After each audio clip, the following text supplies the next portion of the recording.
Justice এই পাড়ায় পাড়ায় একই স্বর জাস্টিস ফর আর্জিকর পাড়ায় পাড়ায় একই স্বর জাস্টিস ফর আর্জিকর এই রাজপথে একই স্বর জাস্টিস ফর আর্জিকর এই আর্জিকরের নির্যাতিতার প্রমাণ লোপাট করা হলো কেন পুলিশ তুমি জবাব দাও জবাব দাও আর্জিকরের নির্যাতিতার ধর্ষণের প্রমাণ লোপাট করা হলো কেন পুলিশ তুমি জবাব দাও জবাব দাও এই স্বাস্থ্যক্ষেত্রে সিন্ডিকেট রাজের বিরুদ্ধে আমাদের লড়াই চলছে চলবে স্বাস্থ্যক্ষেত্রে সিন্ডিকেট রাজের বিরুদ্ধে আমাদের লড়াই চলছে চলবে এই স্বাস্থ্যমন্ত্রী ধিক্কার এই পুলিশ মন্ত্রী ধিক্কার এই কলকাতা পুলিশ সময় মতো এফআইআর করলো না কেন পুলিশ মন্ত্রী জবাব দাও এই অবিলম্বে পুলিশ মন্ত্রীকে পদত্যাগ করতে হবে স্বাস্থ্যমন্ত্রীকে পদত্যাগ করতে হবে রাজ্যের স্বাস্থ্যক্ষেত্রে বেহাল অবস্থা আছে কেন স্বাস্থ্যমন্ত্রী জবাব দাও ইনকিলাব জিন্দাবাদ AISF জিন্দাবাদ AISF জিন্দাবাদ এই নওশাদ সিদ্দিকী জিন্দাবাদ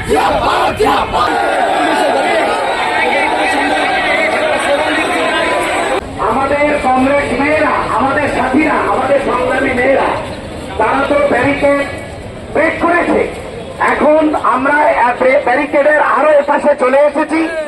পুলিশের বক্তব্য হচ্ছে আপনারা যাবেন না, কিন্তু আমাদের বক্তব্য ভালো করে শুনবেন। আমাদের বক্তব্য হচ্ছে আমাদের দেশনায়ক, দেশের মহান পুরুষ নেতাজি সুভাষচন্দ্র বোসের মূর্তি পর্যন্ত আমরা যাব। তবে শুনে নাও, পুরোটা শুনে নাও। কিন্তু আমরা সেদিন যেমন পশ্চিমবঙ্গ ছাত্র সমাজের নামে একদল রাজনীতিক নোংরামি করেছে, আমরা তার দিকে যেতে চাই না।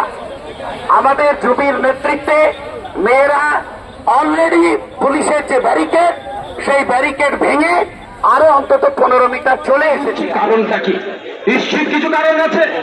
আমি প্রথম দিন থেকে বলে আসছিলাম, শুধুমাত্র এটা ধর্ষণ খুন নয়, এর পেছনে বড় রহস্য আছে। আমার বোনকে আমার দিদিটা জানতে পেরে গিয়েছিল, সেই জন্য অপদার্থগুলো খাবারগুলো তাকে খুন করেছে, ধর্ষণ। আমরা পিছিয়ে থাকবো না, চুপ করে থাকবো না। আজকে ব্যারিকেড দিয়েছে, আজকে আমরা ব্যারিকেড ভাঙতে আসিনি, কিন্তু যেদিন ব্যারিকেড ভাঙতে আসবো সেই দিন মুখ্যমন্ত্রীকে বুঝিয়ে দেবে। আজকে আমরা ব্যারিকেড ভাঙতে আসিনি, 163 বাইরে আমরা যাবো না, কিন্তু প্রয়োজনে আমরা 163 ভায়োলেট করবো। এখন উনি রাজার আমাদেরকে জনগণকে প্রজার মতো আচরণ করছে, তবে বেশি দিন টিকবে না। রাজাদের কাপড় কই বলার লোকের অভাব ছিল, এখন বাড়িতে বাড়িতে জন্মগ্রহণ করে নিয়েছে। রাজা কাপড়ের বিচার চাইছে, কাপড় কই বলছে। কারো মা আছে, কারো বোন আছে, কারো স্ত্রী আছে, কারো মেয়ে আছে।